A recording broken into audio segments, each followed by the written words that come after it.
معلوم ہو سکتا ہے کہ اسلام میں تعلیم کی کیا اہمیت ہے۔ غزوہ بدر کے موقع پر اسیران بدر کا فدیہ جس کو قرار دیا گیا وہ بھی تعلیم ہی ہے۔ تو یہ تمام باتیں اور تمام پہلو سے اسلام میں تعلیم کی جو اہمیت ہے اس کا ہم بھرپور اندازہ کر سکتے ہیں۔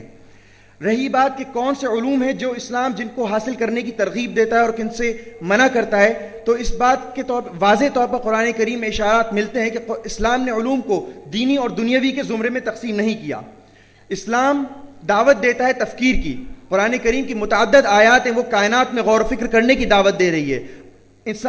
آسمان، زمین، پانی، ہوا، پتے، بوٹے، ان تمام چیزوں میں غور و فکر کرنے کے لیے کہا جا رہا ہے۔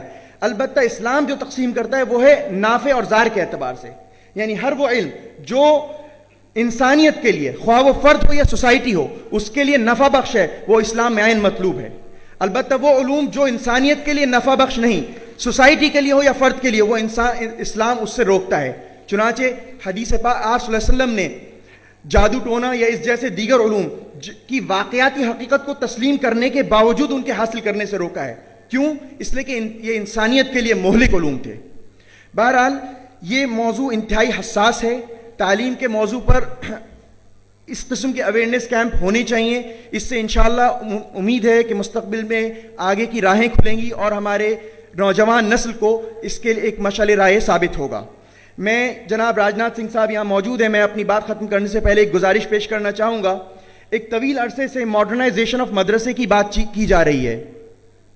یو پی اے گورنمنٹ میں بھی یہ بات آئی اور این ڈی اے گورنمنٹ اب ہے، وہ بھی اس پر کوشاں ہیں اور اس سلسلے میں مختلف فارمولاز پیش کیے گئے۔ لیکن عجیب بات ہے کہ نتائج صفر سے آگے بڑھنے کا نام نہیں لیتے۔ میں سمجھتا ہوں، میری ناقص رائے ہے کہ جب تک آپ جو ہندوستان کے مرکزی مدارس ہیں، چاہے دارالعلوم دیوبند ہو، چاہے دارالعلوم ندوۃ العلماء ہو، چاہے مظاہر علوم سہارنپور یا اور دیگر مدارس کو اعتماد میں لیے بغیر اس قسم کے فارمولاز اور آئیڈیاز کامیاب نہیں ہو سکتے۔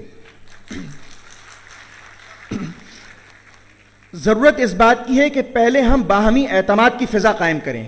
ارباب مدارس کو یقین ہو کہ حکومت اپنے ان آئیڈیاز کو لے کر سنجیدہ ہے۔ حکومت بات کر رہی ہے کہ ہم چاہتے ہیں کہ فضلائے مدارس جو معاشرے کا ایک اہم ترین حصہ ہے اس کو مین سٹریم سے جوڑا جائے۔ یقیناً یہ بات صحیح ہے تاکہ ان کو معاشی استحکام حاصل ہو سکے۔ ہم چاہیں گے کہ اعتماد کی فضا بحال کرنے کے لیے بطور مقدمہ اگر یو جی سی سے ہماری شہادات کو، موجودہ ڈھانچے کو، جو موجودہ ڈھانچہ ہے اس کو، ان کو یو جی سی سے منظوری دی جائے اسپیسیفک ڈپارٹمنٹس کے اندر۔ ظاہر ہے عمومی طور پر ممکن نہیں ہے، اسپیسیفک شعبوں میں مثلا تھیولوجی، اسلامک تھیولوجی ہوتا ہے، عربک سٹڈیز، لنگوسٹک وغیرہ میں ہم ان کو منظوری دیں تاکہ ہماری یہ نوجوان نسل جو ہے، جو مدارس کے سے پڑھ کر نکل رہی ہے، ان کے لیے مین سٹریم میں راہیں آنا ہموار ہو سکے اور ان کے لیے معاشی استحکام نکلے۔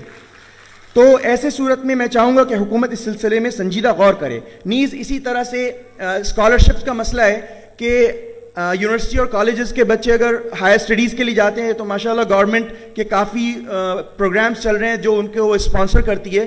تو اگر کوئی بچہ مدرسے کا فاضل یا اسی طرح سے وہ یونیورسٹی کا اسٹوڈنٹ جو اسلامیات میں اپنی تعلیمی سلسلے کو باہر کسی ملک میں جا کر جاری رکھنا چاہتا ہے تو ایسی صورت میں اس کے لیے بھی مواقع فراہم ہونے چاہیے۔ میں اپنی بات کو انہی چند گزارشات پر ختم کرتا ہوں اور امید کرتا ہوں کہ حکومت اس سلسلے میں سنجیدہ غور و فکر کرے گی۔ وآخر دعوانا الحمدللہ رب العالمین۔